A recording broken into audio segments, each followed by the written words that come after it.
Hey everyone, Prestior here with Langrisser Apex Arena. Only one match this week. I'm been pretty exhausted. Been busy, and I'm right now trying to catch up on videos and at Pathfinder. A lot of stuff. Also, I was working on some other videos that I ended up scrapping, which just kind of used up my voice. But I am almost Gold 2. I'll probably, if I'm lucky, I'll get it next week. I only wanted to do one match because I have a winning streak right now and I don't exactly want to break it. So as you can see, I'm still using the same box. Night of Mystery is 4-star now, but I haven't really gone through the effort of reorganizing the box or trying anything yet. More likely, if I am going to change the box, it's going to be more just to try something new rather than optimization, really. Young Jessica is now 5 stars, so I'm now working on her getting her 6-star, which is going to take about 50 days unless I get, some sort of lucky draw. But she's gradually getting stronger. I think my young Jessica is now the 4th highest in power on Roca Valley now, which is kind of cool. Our opponent here is Finrire 36. So the thing about this match is it has characters that I have not really seen in the box yet, such as Kurama. It was kind of a neat little combination. No Listel, which is somewhat uncommon. Definitely a mixture of a little bit of pretty much everything, like all sorts of factions here, and then a couple of assassins. So it's kind of a pretty mixed bag here. They banned my Yulia first, which was kind of interesting. Usually they ban, most people ban Zerida. I of course banned their Zerida. I went ahead and grabbed my Estelle, and I kind of understood, like when they banned my Yulia, I was like, okay, they're gonna ban my Claret next, and sure enough, they banned Claret, and then it was either gonna be Zerida or Listel. It looks like they grabbed Listel, so that kind of left me with Zerida, which is not something I'm used to. As I mentioned many times before, I don't get much practice using Zerida and Apex, so I went ahead and grabbed Zerida. I went for their Yulia and their Rachel, dealing with their casters. They start going for my my mages, and they grabbed Elwyn there. I went ahead and went after. I remembered my lessons that I keep telling myself. If they pick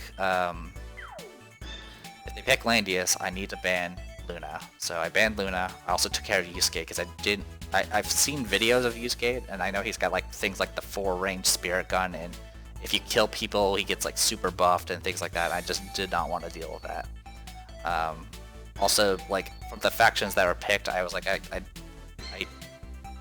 thought it was mostly safe. I didn't realize that Kurama is actually a Yellis faction, I think. So I didn't realize he was going to get a faction buff. Also, I really just did not know anything about Kurama, of whether or not he was an actual threat or not. Alright, so I go ahead and grab, I keep grabbing mages. I was really tempted to go ahead and grab my, my TRS, because that's what I usually do. I grab my TRS to buff my main DPS. But since I was left with, all my healers, and I knew if I grabbed a healer, he was just going to nuke my remaining mages. So I started just grabbing mages instead and working from there. They banned my other tank. I don't know why, but they did. And of course they banned Luna, which was fine. I wasn't going to use her. They took Diehard. Of course I'm concerned about Diehard because he has a assassination move. Since he also has a faction buff for Origins, I went ahead and took care of Juggler and Hiei. I grabbed my other mage. I was resisting the urge to grab a healer. I was like, I didn't really need Tiaras' attack blessing in this one, and I really wanted to maximize my range potential to deal with all these physical attackers. And so they took out my Tiaras and my Iris, not surprised. They picked Kurama, and I banned Tiaras and their extra action user, and I took Liana, and they went with Iris. Of course, the Iris DR combo is very much alive here. Yeah, I move in with Alisar Blood's Head, whatever it's called. Of course, this puts her exactly within range to get killed by D-Heart. That's not I wasn't too worried about that. per se. I was more concerned about the unknown, which is Kurama here. If you're positioned in forest, mountain, grassland, cave, or water, int and M defense increase by 13%. At end of turn, gain a 60% chance to reduce cooldown of all skills by 1. He has a transformation skill where he essentially becomes was it Yoko Kurama or whatever, where he treats everything he stands on as grassland. He ignores melee damage mitigation. When attacking, he ignores 20% of M defense. Last 2 turns after its effect ends, he can't counterattack when attacked for 2 turns. So it's kind of a weird transformation. I don't really know what to think of it. I mean, for a mage, it's interesting, but a lot of like benefits are not things you really want to do. Like, I don't want to send... I mean, I guess if you're going after other mages, I guess it's kind of useful. Demonic Plant attacks an enemy, deals pretty good damage, applies fixed damage debuff, and when attacked by the Demonic Plant skill, M defense is reduced by 50%. So this essentially he has a lot of abilities to like pierce the magic defense. Also, if he's in Yoko state, he has extra range, and his soldiers can attack with it. And then he has Rose Whip Thorn Wheel, which is an AoE. Hits everyone in a 4-block radius, and then essentially everyone that's within that 4-block radius that ends their turn will take fixed damage. It's pretty crazy. Also, if he's in Yoko state when he uses it, it's an even bigger span, so it's pretty brutal. You can cover. It gets a lot of coverage. Also has reasonably high int, it looks like. About equivalent to my Lana. And then, of course, D-Art here, no faction buff, just went Strike and Calamity. Not anything too special. Element's going to buff himself. Iris, of course, has all the standard stuff. She has 6 skill points in total. What's kind of unique about this setup is she doesn't actually have a standard heal spell, so she has to rely on Dolly a lot. So, seeing the opportunity, Finrai immediately saw the opportunity, teleported D-Hard here. I went ahead and moved up here just to protect Rachel. I was like, I'm fine with giving up Zerida, because honestly, I usually don't use her that much. I was hoping she would do a little bit better, but assassin versus assassin, usually the attacker has the advantage. And unfortunately, he also stole a bunch of buffs and stunned my Pank. One of the buffs he stole was Zerida's hide and seek, so my damage is being reduced by 30%, which is really annoying. But essentially, we traded assassins here. This is all that happened. One thing I did sort of make a mistake about was usually when I take Lana into Apex, I usually take Dispel and not Heaven Sanction. But I completely forgot, so I have 2 AoEs, which actually kind of ended up being a benefit here. Because, I mean, Landius does debuff range damage, but since there's no Luna, it's not as bad. Also, their amount of healing is kind of limited. So, of course, the big issue here is the L1, because the L1 can kill tanks. I went ahead and push forward, got the black hole up. I was hoping for a silence, didn't quite get it, but he decided to move in and do tanking. I think he misread. Yeah, I don't think he paid attention to what debuffs he got. He cannot receive buffs, and so he moved forward, tried to apply his tranquility, couldn't, and so he's just kind of stuck there. And him doing that actually gave me the opening I needed, because what I need to do is block this L1. It has 4 movement and it can easily get a bunch of coverage, but if I stand right here, it can't actually get to these 2 squares. And as long as I can stay just out of range of L1's attacks, my Estelle will be safe. So I did that, moved in with Phoenix Wave.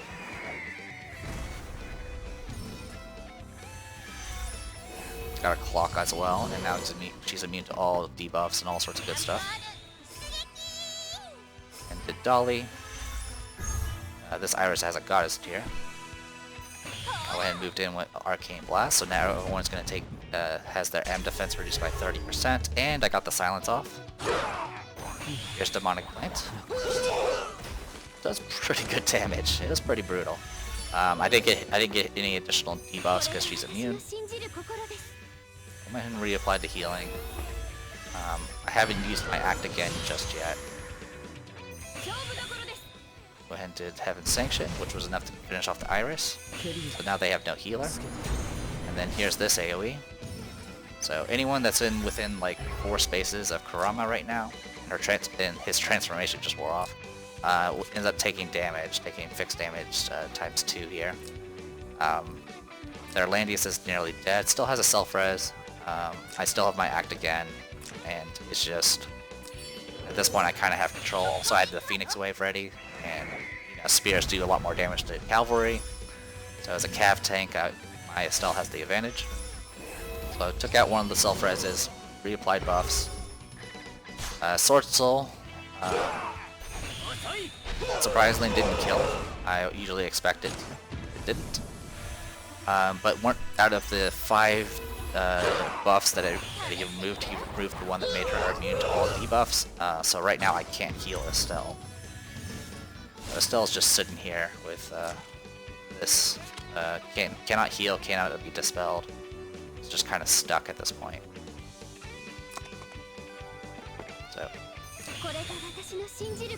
So yeah, I moved up, was trying to soften up Elwyn, because Elwyn's kind of the biggest threat.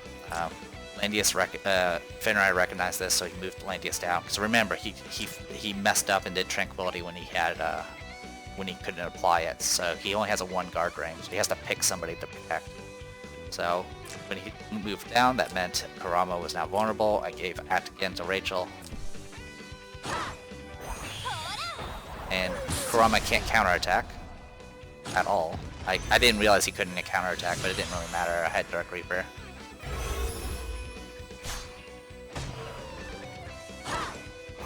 Vertical Assault.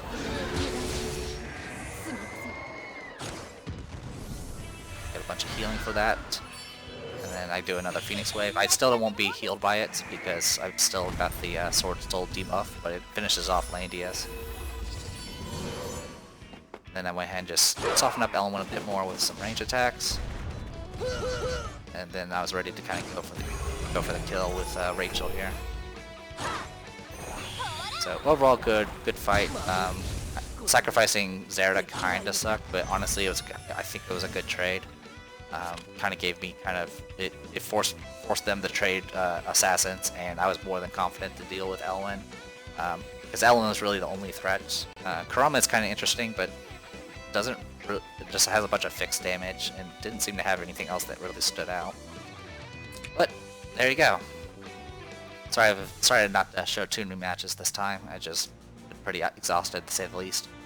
1675 is my current score. I got 25 points from the last match, so if I get another win here, I should be able to get enough to get to 1700, which will put me in. It'll put me in gold 2, which will give me a little extra enchants, which honestly I can use the enchants. That's really all I have that I could spend money on. My win rate's back to 50-50, which is kind of nice, and my ranking is 341. We have, what, 38 days? So it's like about 5 more weeks. Not 5. Yeah, about 5 weeks before the point race ends. I don't, like I said, my goal is just to get back to gold 2. I wouldn't mind getting Langrisser eventually, but it's not going to get any easier. So anyway, I am The Depressed Dior. This was Langrisser Mobile. See you guys later.